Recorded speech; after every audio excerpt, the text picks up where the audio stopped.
Hej Rikke. Hej. Hvad skal du lave i dag? Jeg skal springe faldskærm. Altså, ud af en flyver? Ja, ud af en flyver. Ja, en fungerende flyver. Det håber jeg da. Er det rigtig klogt? Nej. Nej. Hvem har fundet på den idé? Det har Paul faktisk. Jeg mødte ham i en Boeing 7 et eller andet, hvor der var turbulens, så fortalte han mig, Nej. at hvis jeg var bange for at flyve, så skulle jeg prøve at springe faldskærm, så ville jeg være kureret. Ja. Så det er derfor, jeg gør det. Ja, tak mand. Fedt. Det lyder sgu da mega godt. Ja. Ja. Ja, det ved jeg ikke rigtigt. Er du nervøs? Jeg er lidt betænkelig nu. Ja. Ja. Men Ved du hvad, Paul han er pissegod til det. Det skal nok gå. Skal vi så ikke bare se at komme deroppe af? Jo, lad os gøre det. Ja, vi gør det.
Hold da op, mand. Ja, mand! Det er fedt at springe faldskærm!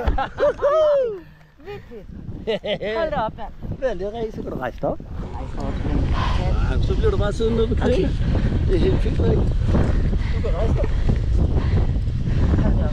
Ej, det var helt... Var det fedt? Ej, det var helt... Jamen, jeg kan ikke forklare det. Tillykke. Hopper i ørerne. Det er faktisk dårligt at høre, hvad jeg selv siger. Det var fedt, ikke?